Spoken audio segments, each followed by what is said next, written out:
اس لیے مجھے کہہ لینے کا حق ہے اور کہہ لینے دو مجھے شریف، اس لیے کہ میں جانتا ہوں کہ سب سے زیادہ کھڑے ہو کر پیشاب کرنے والے کہاں ہیں. مجھے معلوم ہے وہاں میرے بھائیوں پیدا ہوئے، ایک دن میں 2000 رکعتیں پڑھا کرتے تھے. نیچے لکھا نوٹ، آئے وہابیو کیا تمہارے یہاں پر بھی کوئی ایسا ولی اللہ پیدا ہوا ہے؟ میرے بھائیوں میں نے جب اندازہ لگایا اور ایک بار میں نے پریکٹیکل کر کے دیکھا کہ دیکھیں ہم 4 رکعت کتنی دیر میں پڑھتے ہیں. جب میں نے بہت جلدی پڑھی، بہت جلدی کی، تو مجھے 4 رکعت نفل نماز پڑھنے میں ہم کو 6 منٹ لگے. پھر میں نے سوچا کہ چلو وہ بابا کتنی جلدی نماز پڑھتا ہوگا، پھر بھی 1 منٹ کی کم سے کم 1 رکعت تو ہوگی. 4 منٹ میں 4 نہ 6 مان لو، چلو 1 منٹ کی 1 رکعت. ہم نے تو 6 منٹ میں 4 رکعتیں پڑھی ہیں، ہم 1 منٹ کی 1 رکعت مانتے ہیں. چلو تھوڑی سی مشورے کی رعایت کر کے پھر ہم نے 1 منٹ سے 1 رکعت جوڑی تو 24 گھنٹے میں اس نتیجے پہ پہنچا کہ 1440 رکعتیں ہو رہی ہیں. 1 منٹ میں 1 رکعت تو 24 گھنٹے میں 1440. وہ بھی کب؟ جب بابا کھانا نہ کھاتے ہوں، لیٹرین میں نہ جاتے ہوں تب. اور وہ بھی بابا جب سوتے نہ ہو 1 گھنٹہ. اگر 1 گھنٹہ سونے گئے تو 60 رکعتیں کم کر لو. اگر کھانے میں 5 منٹ لگے تو 5 رکعتیں کم کر لو. اگر نہانے دھونے میں 15 منٹ لگے تو 15 رکعتیں کم کر لو. میں نے کہا اللہ ہی بہتر جانے یہ بابا نمازیں پڑھتا تھا یا بابا رام دیو کی ایکسرسائز کرتا تھا، یا اللہ ہی بہتر جانے راجدھانی ایکسپریس چل رہی تھی. یہ نمازیں تھیں یا چوچو کا مربع؟ یہ نمازیں تھیں یا کچھ اور؟ یہ کوے کی چونچیں تھیں؟ ہاں اقبال مجھے تیری یاد کس وقت آئی؟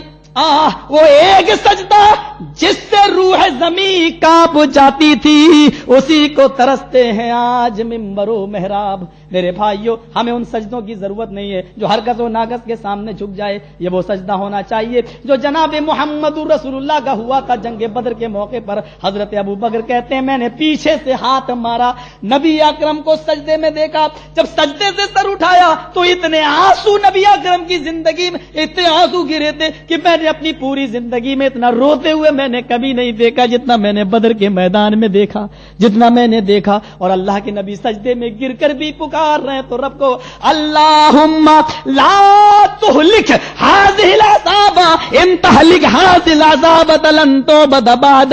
آئے اللہ آج یہ مٹھی بھر جماعت اگر برباد ہو گئی، آج یہ 313 مسلمان اگر مٹ گئے، آج اگر یہ 313 مسلمان اس روئے زمین سے ختم ہو گئے، لن تعبد بعد اليوم، تو آج کے بعد کبھی اس روئے زمین پر تیری عبادت نہ ہو سکے گی. آپ کہہ سکتے ہو؟ آپ کہہ سکتے ہو؟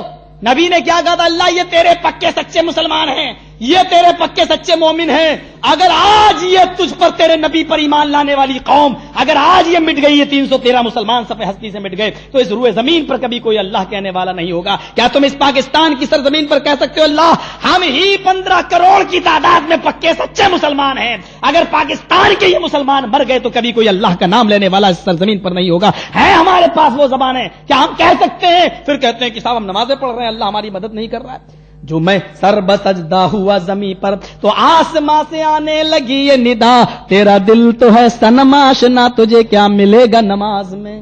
ہم نے کہا ایاک نعبد و ایاک نستعین، اور تھوڑی دیر کے بعد ہم نے کہا بابا تیرے در پہ آیا ہوں تو جھولا جھولی بھر کے جاؤں گا.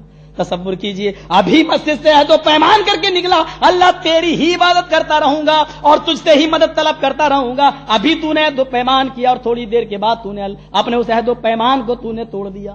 جانتے ہو عید و بقرعید کے دن جو تم تکبیریں پڑھتے ہو اللہ اکبر اللہ اکبر، پہلی رکعت میں 7 اور دوسری میں 5، یہ 12 تکبیریں کیوں ہوتی ہیں؟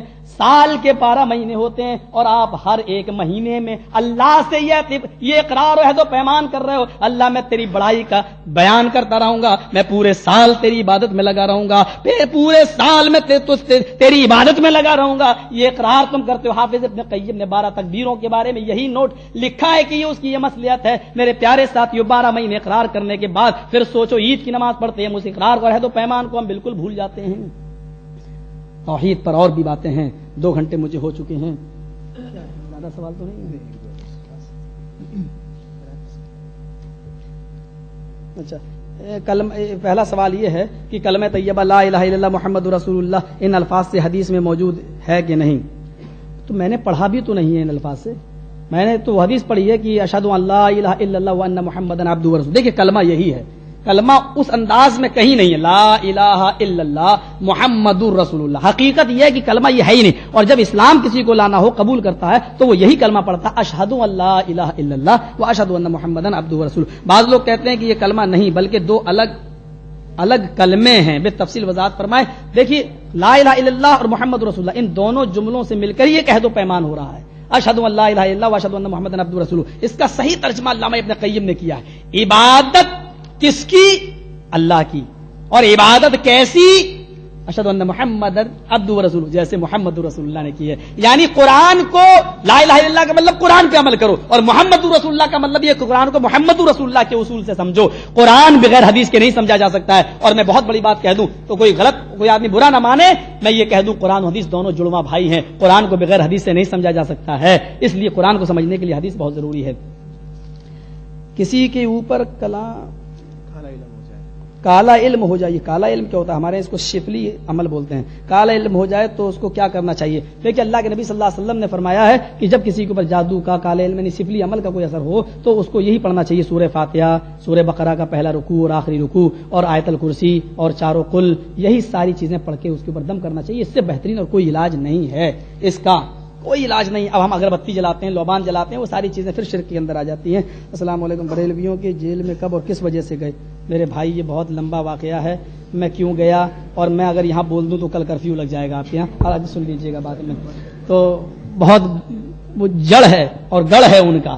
پوری دنیا میں جو بریلویت نکلی ہے اسی بریلی سے نکلی ہے, اور اس میں بہت صاف جملے میرے منہ سے نکلے تھے. میں پھر کبھی دوسرے موقع پہ بتا دوں گا. میری ساری کیسٹوں جو اب تک یہاں کراچی میں, قذافی ٹاؤن میں اور الہدا مسجد میں اور جتنے پروگرام ہوئے ہیں, ان کی ساری کیسٹیں ہمارے حسن سلفی صاحب کے پاس موجود ہیں اور وہ بن چکی ہیں. آپ